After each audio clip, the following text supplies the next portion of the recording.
नमस्कार, न्यूज 18 के digital platform पर आपका बहुत स्वागत है। मैं हूं आपके साथ अंशिका पाठक। भारत और पाकिस्तान के बीच जारी तनाव को लेकर दुनिया की प्रतिक्रियाएं सामने आ रही हैं। दुनिया भर से तमाम अलग अलग बातें सामने आ रही हैं, लेकिन इस बीच कल शाम की अगर बात करें तो पाकिस्तान और भारत के बीच में सीज फायर को लेकर सहमति बनी, जहां अब कहीं से भी कोई भी अटैक नहीं होगा, इस पर बातचीत तय हुई थी। 5:30 बजे लगभग जो है ये बातचीत तय हुई थी, 5 से 5:30 बजे के करीब में। लेकिन उसके बाद 8 से 8:30 के बीच में पाकिस्तान की तरफ से अटैक होने शुरू हो गए। जी हां, धोखेबाज पाकिस्तान, चालबाज पाकिस्तान ने अपना असली चेहरा दिखाई ही दिया और पाकिस्तान की तरफ से बीते रात 8 साढ़े 8 बजे के करीब एक बार फिर से हिंदुस्तान के यानी कि भारत के जितने भी बॉर्डर से सटे राज्य हैं वहां पर ड्रोन अटैक शुरू हो गए। श्रीनगर, इसके अलावा गुजरात, हरियाणा, राजस्थान, ये तमाम वो इलाके हैं, पंजाब, जहां पर ड्रोन अटैक पाकिस्तान की तरफ से किया जा रहा था और सारे ही ड्रोन अटैक्स को तबाह कर दिया भारतीय सेना ने। फिलहाल 11 बजे प्रेस कॉन्फ्रेंस होगी सेना की तरफ से और जानकारी इसमें दी जाएगी कि आखिर क्या बातचीत हुई थी और किस तरीके से पाकिस्तान जो है वो अपनी ही बात से यू टर्न लेता हुआ नजर आया और धोखा देता हुआ नजर आया।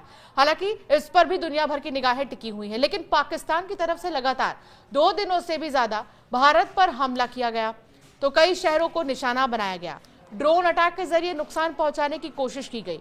लेकिन पाकिस्तान को अपने इस कायराना हमले में एक और मुस्लिम देश का समर्थन मिला है। तुर्की एक ऐसा देश बनकर सामने आया है जो पाकिस्तान का समर्थन कर रहा है, उसके आतंकवाद का समर्थन कर रहा है और उसके हर गलत काम पर पर्दा डाल रहा है। अब वैसे तो कई सालों से पाकिस्तान और तुर्की के रिश्ते काफी मजबूत रहे हैं। दोनों के कूटनीतिक से लेकर रक्षा क्षेत्र में कई समझौते हैं। अभी इस समय जब भारत और पाकिस्तान के बीच तनाव चरम पर पहुंच चुका है, तो यहां पर तुर्की की भूमिका को समझना बहुत जरूरी है। 7 पॉइंट्स में अब आपको समझाने की कोशिश करते हैं कि तुर्की और पाकिस्तान के रिश्ते इतने खास क्यों चल रहे हैं। पहला, तुर्की ने पाकिस्तान को कई मोर्चों पर अपना खुला समर्थन दिया है। बात चाहे आर्थिक हो, मिलिट्री हो या फिर उसकी सांप्रदायिक नैरेटिव हो, इनको हवा देने की तुर्की ने अच्छे दोस्त होने के सारे धर्म निभाए हैं।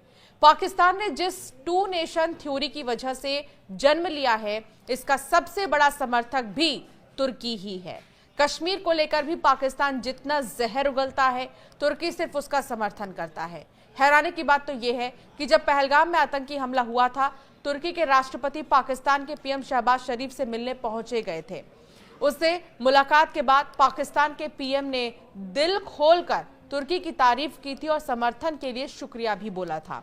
पहलगाम आतंकी हमले के बाद जब पूरी दुनिया भारत के साथ मजबूती से खड़ी थी, आतंकवाद के खिलाफ हर कोई आक्रोश दिखा रहा था, कई रिपोर्ट में दावा किया गया कि उस समय तुर्की की तरफ से पाकिस्तान की सैन्य सहायता की गई है। कई मीडिया रिपोर्ट्स में दावा किया गया है कि पहलगाम आतंकी हमले के बाद और भारत के साथ जब पाकिस्तान का तनाव बढ़ा, उस समय 6 तुर्किश मिलिट्री एयरक्राफ्ट पाकिस्तान पहुंचे थे और उन एयरक्राफ्ट में हथियार और दूसरे मिलिट्री संसाधन थे। यह अलग बात है कि तुर्की ने इन दावों को तब खारिज कर दिया था। पहलगाम आतंकी हमले के बाद तुर्की का युद्धपोत भी कराची पहुंचा था। उसने कई सैन्य अभ्यास में हिस्सा लिया। तुर्की ने अगर इसे सामान्य प्रक्रिया बताया, तो वहीं पाकिस्तान ने इसे शिष्टाचार से जोड़ दिया। भारत ने जब ऑपरेशन सिंदूर को अंजाम दिया, तुर्की उन देशों में शामिल था जिसने पाकिस्तान के प्रति संवेदना व्यक्त की। तब तुर्की के राष्ट्रपति ने पीएम शहबाज शरीफ से फोन पर बात भी की थी। बड़ी बात तो ये रही कि तुर्की ने तब भारत के ऑपरेशन को सिविलियंस के खिलाफ बता दिया था। पाकिस्तान ने जब पहली बार भारत पर ड्रोन हमला किया, विदेश मंत्रालय की तरफ से इस बात की पुष्टि की गई कि तुर्की में बनाए गए ड्रोन्स के जरिए पाकिस्तान ने इस कार्रवाई को अंजाम दिया। ड्रोन्स के अलावा तुर्की ने पाकिस्तान को पीएनएस खैबर और बाबर दे रखे हैं। इसके अलावा पीएनएस तारिक और पीएनएस बदर भी शामिल है। कई ऐसे हथियार हैं जो आने वाले समय में तुर्की से पाकिस्तान को सप्लाई होने वाले हैं। इतना ही नहीं, तुर्की ने अपना नौसैन्य युद्ध जहाज TCG बाकायदा, इसके अलावा बाइकादा भी पाकिस्तान की मदद के लिए कराची बंदरगाह पर भेज दिया है। तो कुल मिलाकर 7 पॉइंट्स के जरिए ये समझिए कि तुर्की जो है हर क्षेत्र में पाकिस्तान की मदद कर रहा है, चाहे वो हथियार के उसको लेकर हो, चाहे वो भारत की तरफ से किए जा रहे अटैक को लेकर हो, या फिर पाकिस्तान पर संवेदना व्यक्त करना हो, तो उन देशों के लिस्ट में तुर्की भी शामिल हो गया है। तो तुर्की लगातार पाकिस्तान के साथ जो है हाथ में हाथ मिलाकर चल रहा है। 8 और 9 मई की रात पाकिस्तान ने तुर्की के ड्रोन्स से ही लेह लद्दाख से लेकर गुजरात में जो है पूरी की तरफ जो सरक्रीक तक पूरी पश्चिमी सीमा पर 300 से 400 ड्रोन से हमला किया है। इस हमले में भारत के शहरों में आम नागरिकों को निशाना बनाया गया और कुछ सैन्य ठिकानों पर भी हमला किया गया। शुक्रवार को प्रेस कॉन्फ्रेंस में भारत के विदेश सचिव विक्रम मिस्री ने यह बात कही। तुर्की पाकिस्तान के साथ अपने सैन्य सहयोग को भी लगातार बढ़ा रहा है। दोनों देश मिलकर युद्धक जहाज बना रहे हैं। तुर्की ने पाकिस्तान को बायरक्तार TB2 और एकेंसी ड्रोन्स मुहैया कराए हैं। तुर्की पाकिस्तान को आधुनिक नौसैन्य जहाज भी सौंप रहा है, जिनमें से 2 युद्धक जहाज PNS खैबर और PNS बाबर पाकिस्तान को मिल चुके हैं और बाकी 2 PNS तारिक और PNS बद्र का कराची शिपयार्ड में निर्माण किया जा रहा है। तो इससे ये समझिए कि किस तरीके से तुर्की लगातार पाकिस्तान की मदद कर रहा है, चाहे कोई युद्ध जहाज हो, चाहे वो ड्रोन्स हो, चाहे वो बड़े बड़े हथियार हो, फाइटर्स क्यों ना हो। इस तरह की चीज़ों को जो तुर्की है वो पाकिस्तान को मुहैया करा रहा है, जिसकी वजह से पाकिस्तान अपने आप को बहुत ज़्यादा शक्तिशाली समझ रहा है।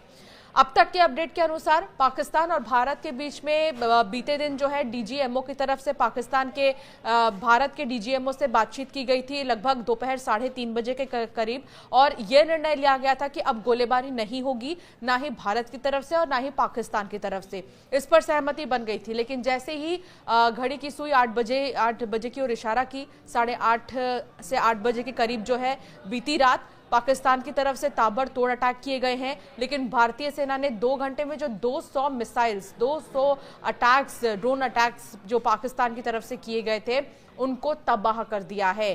फिलहाल हालात जो हैं वो शांतिपूर्ण बन गए हैं। हर तरफ अलर्ट जारी किया गया है। खासतौर पर जो बॉर्डर राज्य हैं, इनके कई ऐसे ज़िले हैं जहां पर अलर्ट जारी हुआ है कि कभी भी अगर सायरन बजे तो एक्टिव मोड में वहां के नागरिक भी आ जाए, वहां की प्रशासन भी आ जाए।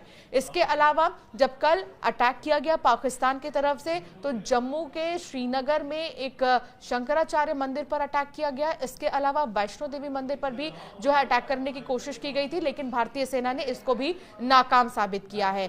अभी फिलहाल शांतिपूर्ण हालात हैं, लेकिन पाकिस्तान को जिनका सपोर्ट मिल रहा है, जिसमें सबसे बड़ा नाम तुर्की का है और दूसरा चाइना, जो कि किसी से छिपा नहीं है, इससे पाकिस्तान जो है अपने आप को बहुत शक्तिशाली मान रहा है। लेकिन भारत की तरफ से भी कोई कमी नहीं है। भारत का भी समर्थन कई देश कर रहे हैं, क्योंकि भारत सिर्फ और सिर्फ आतंकवाद के खिलाफ लड़ रहा है, ना कि नागरिकों को टारगेट कर रहा है। और पाकिस्तान की तरफ से जो अटैक किए जा रहे हैं, उससे आम नागरिकों को नुकसान पहुंच रहा है।